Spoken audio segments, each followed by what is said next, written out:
Our last campsite is a donation camp in the old town site of Minivale. There's not a lot of information on this place, but it appears that the town was established in 1911, till maybe sometime in the mid-1960s, although there are still a couple of people living in town. It's a bit of a sombre time around camp tonight. See, it's our last camp before we all head home and go back to the real world. Well, except for Pat. He's already decided he's going to head off again for another few days somewhere.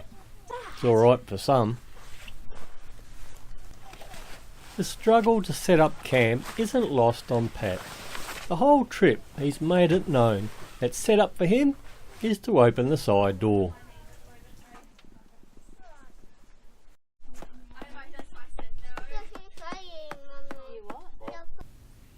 So let's take a look around this campsite.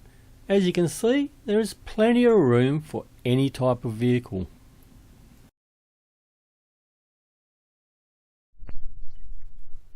The site has not one, but two outhouses. The first one is the toilet, and the second is the shower, or B1 temperature, which happens to be the same as the temperature outside. There are some bins and a toilet dump, and a washing line. Over in the old tennis courts cum basketball courts is a shelter that you can camp in if you have a tent and the weather isn't so good.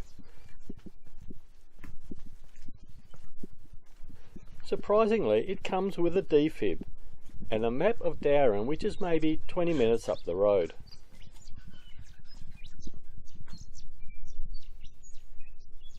This campsite is a donation site, so don't forget to do the right thing and drop a few dollars in the box. You can also find a little bit of the town's story from the boards nearby.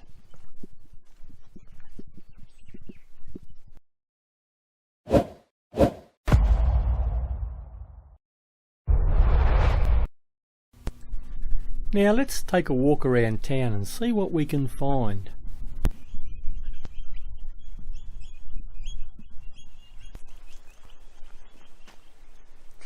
Clearly there used to be a fire brigade here. Doesn't look like it's been used for a while, so perhaps maybe it's been closed down. But that's a relatively new shed, you know, maybe the last 20 years or something.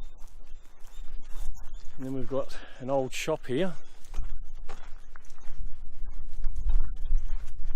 Not sure, might still be somebody living in that. Nice looking little building though.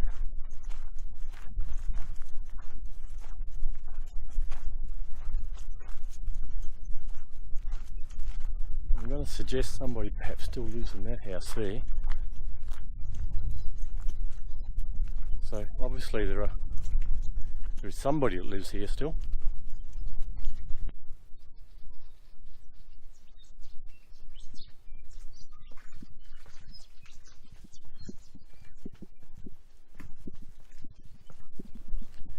What a pity the bakery isn't still working. It would solve our problem for dinner tonight.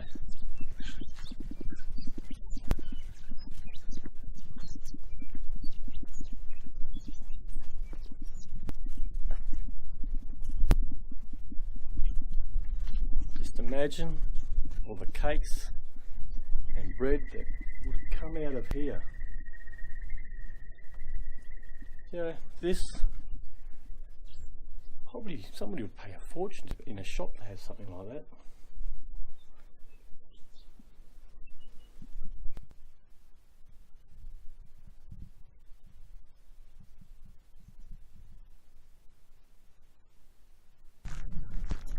It's probably painfully obvious that I know absolutely nothing about this place. it wasn't on my to-do list, so never really heard of it until we were looking last night to try and work out where we were going to have our final camp. And then we found this free camp. I thought, oh, we'll go in there and have a look. But as I said, clearly there was some form of a town here. I'm walking up one of the streets now, Campbell Street I think it was, and we've got Dewall Street coming up here, and there's a couple of other streets there, all gravel roads, so it clearly had some kind of a population. Not really sure why people would have been out here, because there doesn't seem to be any immediate farming around here. It all seems to be scrub, although there are some paddocks over the back up there. It, like any town, it's got a church, and looks like the church is the last building standing. Well, apart from the old shop and a newer sort of house which is there, and obviously somebody living in it. And the caravan up the back here, but I don't think anyone's living in that. That looks like that's been left here about 50 years ago. Let's have a look. Well, it does say that there are still services here, 9:30 most Sundays. I don't know why people would come out here to go to church. I don't know where they'd come from to come here to go to church. But there you go, little old country town church.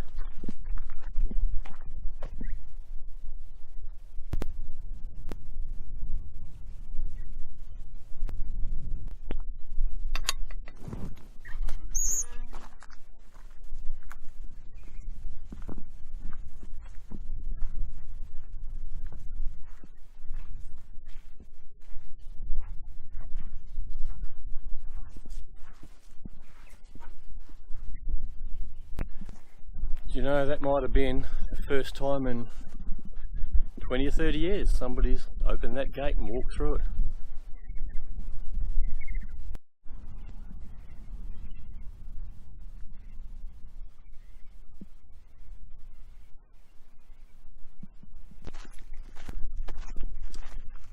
Don't know if you can see, there is another house at the back here. So clearly there are still a couple of people that live in this town, because that looks lived in. But here we go. That's a bit of a walk around Minivale. If I can get my drone to work, I'll get it up and we'll do a couple of quick circuits around town. And I guess that'll be it. I'll have to look up and see if I can get some info on it and tell you a little bit more about this place. Must have a story, surely.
So that brings us to an end to our little series. As I said in the beginning, I've never been through this area myself, so for me it was quite surprising and quite amazing. We've done some amazing things. We've had a lot of dramas through the course of the trip, and you know, what we have covered in this trip is only part of what you can cover if you do a trip out here. There's lots of things we've missed. There's lots of things you can still go to. I would just like to say thanks to everyone who came on the trip. It really made it something special. You all contributed something useful. Even Melanie with her dodgy leg. There was something useful you contributed. I'm not really sure what. We'll come up with something. She stood in spot and caught the drone. She stood and caught the drone. That's a good one, yeah. So really what I'd just like to ask now is just a couple of questions. Like, what was the best part of the trip? That sort of, what did you find was the best part of it? Let's start from the end, Deb. Camp-wise, what's that second rock one with the, what was that called? Elliot Button. The Elliot Button, yeah. That was nice. I liked that camp. Activity-wise, it's a toss-up between Westonia Museum and the Nangaran Military Museum, I think. Melanie? I think, yeah, I agree with Westonia Museum. That was really good. Really well set out. And I think, was it Bering Rock? Yeah, something like that. Might have been my favourite campground. David? I liked Westonia altogether. It was a good place, and pretty much the rocks, like both rocks, or all three rocks, just climbing up the rocks and walking through the trails is great. I liked climbing the rocks, but I liked the tunnel and the amphitheatre bit of the third rock the best. Bell, what did you just say? Oh yeah, where the rock had broken away. Yeah, I know. Yeah. Those were the best bits. Belinda? Oh, me. Westonia was very good. I did enjoy that town. I think my favourite part was actually being able to drive this trip for the first time and not being a passenger princess. That was good. If I knew I was allowed to be a passenger princess. There's a toss-up between Westonia and Deb's spaghetti bolognese. He's been on about that spaghetti bog the entire trip. Can you reach it? For me,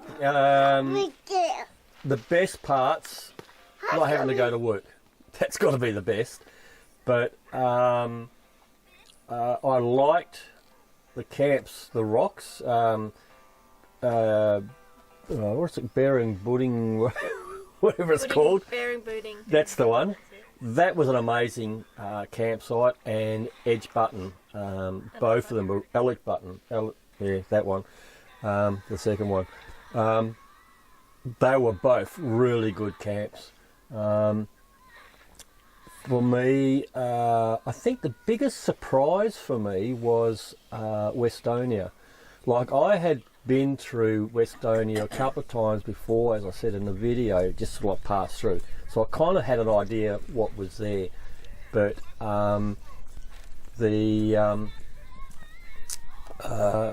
stopping and actually getting out and looking around, and that museum in Nangaran.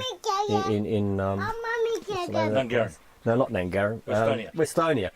That museum in Westonia, that was, I mean, even before you walked in the door and you saw that bloke standing there behind the bar, it already made you go, wow, what is this we're going into? That was really impressive. The whole town was impressive.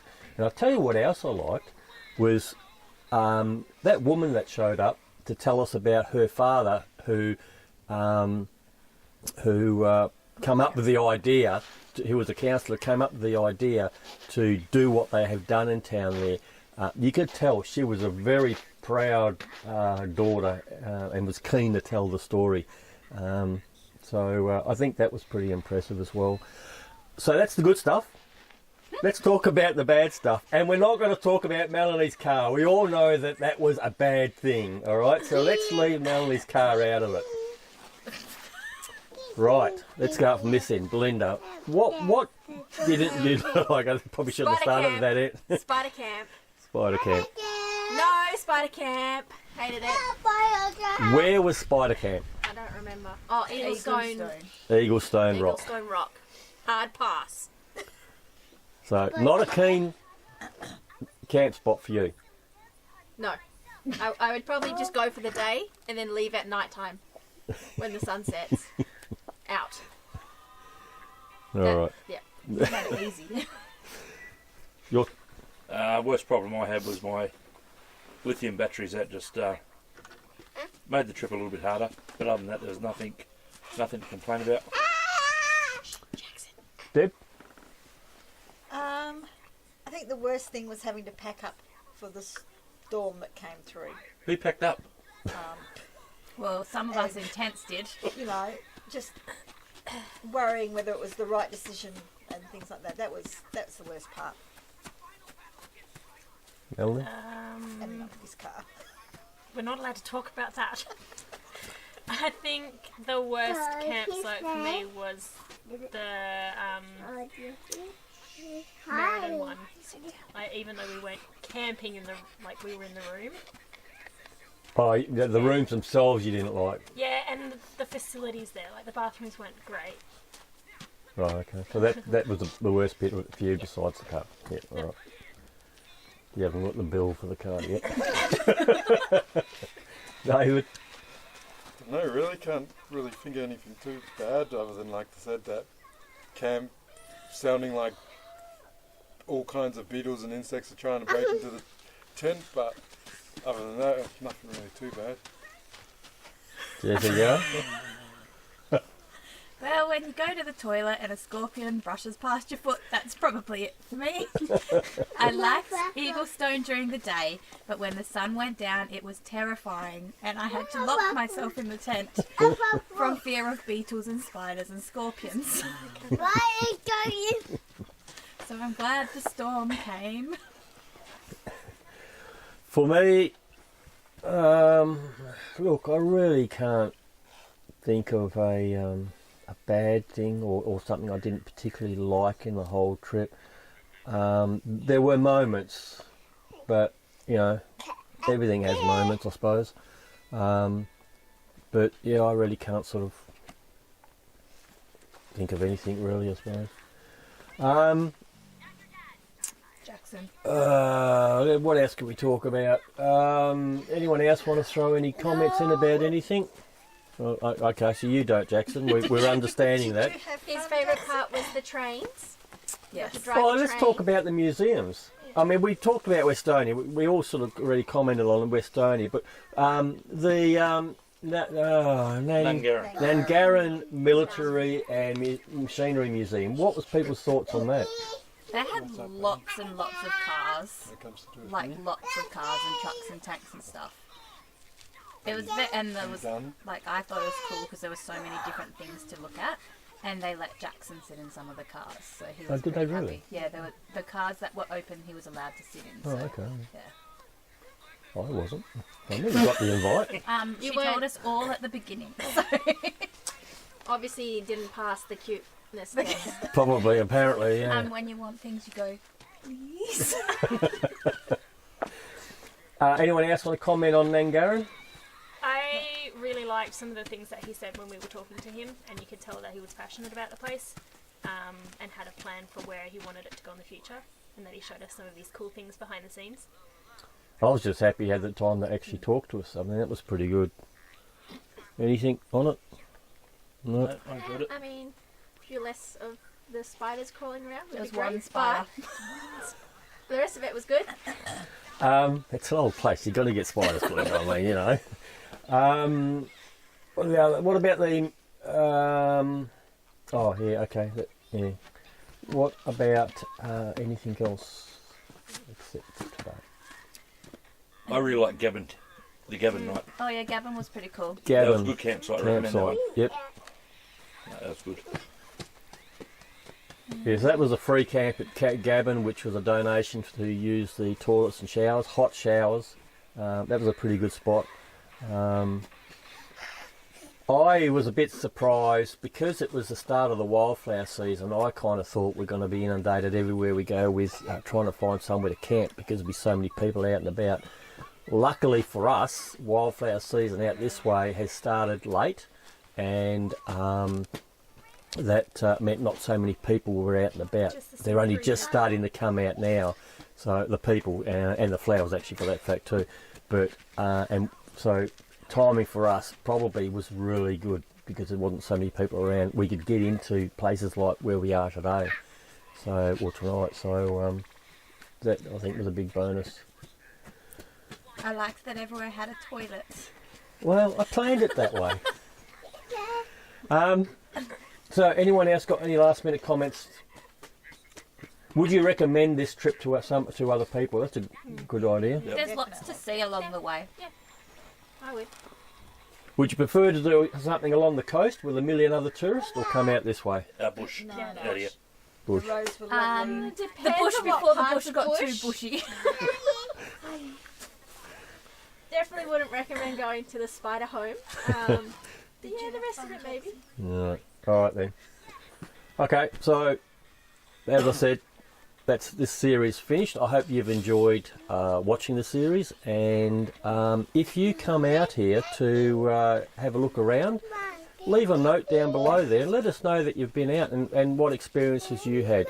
So if you want to help the channel out, subscribe to the channel down here. Click down, or actually probably over there actually, where the button is. Click on that. That's it, down there.